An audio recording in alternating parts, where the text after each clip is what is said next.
We're not even married. The night my wife destroyed herself trying to humiliate me. It happened during the grand charity gala hosted by my own law firm, a night meant to celebrate our success and give back to the community. The ballroom glimmered with golden chandeliers and laughter, filled with judges, clients, and business partners. Everything was perfect. My wife, Clara, stood beside me, radiant, charming, and effortlessly magnetic. To everyone watching, we were the image of a flawless couple. Until that moment, during a toast, one of the guests jokingly referred to her as Mrs. Raymond. Clara laughed, loud, careless, and confident, and said, "Oh, stop pretending. We're not even married." The entire room froze. Then came an awkward ripple of laughter, the kind people use to hide discomfort. My smile faltered. Her words sliced through the air like glass.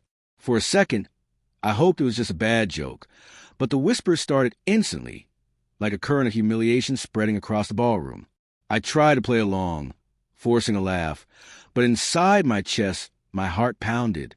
The stares, the smirks, the quick glances between colleagues, I felt them all, in just one careless sentence. She had turned me from a respected man into a punchline. I spent years building my name, my firm, my reputation, my dignity, and she dismantled it all with a smirk. When we got home, I asked her why. She brushed it off with that cold tone she'd mastered lately. It was just a joke. You're overreacting. But I saw it in her eyes, that flicker of something darker than mockery. It wasn't a joke. It was cruelty wrapped in laughter. That night, I said nothing more. I simply nodded, went to my study, and stayed there until dawn. Not out of anger, but with quiet, focused resolve. Over the next week, her behavior became impossible to ignore. Late nights, secretive texts, her phone always face down, and that defensiveness every time I asked a simple question. My instincts, both as a husband and as a lawyer, told me the truth was uglier than I wanted to believe. So I did what I do best. I investigated. I hired a private investigator I trusted completely, discreet, efficient, silent. Within a week, I had everything. Photos, call logs, messages. The evidence was undeniable. Clara wasn't just trying to embarrass me. She had been sleeping with my business rival for months. When I saw the proof, I didn't rage. I didn't scream. I just sat there, calm. That one line she said at the gala, "We're not even married," suddenly made perfect sense. It wasn't a joke. It was guilt disguised as arrogance. A woman trying to push me away before I discovered her betrayal. But she underestimated me. I didn't confront her. Not yet. I decided to let her arrogance destroy her on its own.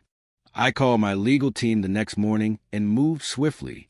Since most of our assets and properties were already registered under the firm's name for tax reasons, all I needed was a signature to freeze her access. I quietly revised our prenuptial terms, flagged our joint accounts for investigation, and made sure she wouldn't see a single cent when it was over. A week later, I hosted another gathering. Smaller, private, attended only by key partners. Clara showed up dressed to perfection, pretending as if nothing had happened. Everyone greeted her politely, but the tension in the room was thick. When it was time for my speech, I thanked everyone for their trust and loyalty. Then I paused, long enough for the silence to draw every eye. "Some people think marriage is just an act," I said slowly, turning toward her. "But tonight, I want to make one thing clear. I don't act." At that moment, a courier entered the room and handed Clara an envelope. Confused, she opened it and froze.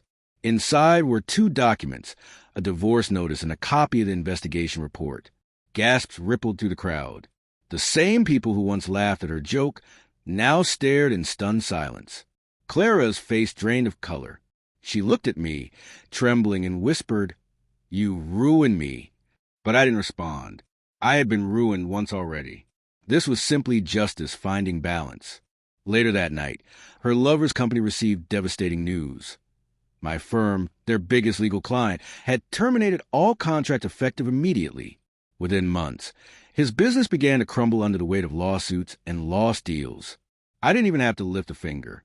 My reputation did it for me. Clara tried to reach out afterward, apologizing, begging, saying she didn't mean what she said, that she made a mistake. But by then, my heart was a locked door. I replied only once. You said we weren't married. I'm just respecting your words. Then I blocked her number and never looked back. In the months that followed, I focused on rebuilding not my firm, but my peace. The same people who once whispered behind my back now treated me with a new kind of respect. They said they admired how gracefully I handled it all. I never told them the full story. I didn't have to. My silence said enough. Eventually, I heard Clara had left town. Her reputation destroyed, her lover gone, her world collapsed. I didn't celebrate it. But I didn't pity her either. That night at the gala, everyone thought she humiliated me. But in the end, when truth surfaced and she lost everything, I was the one who truly had the last word.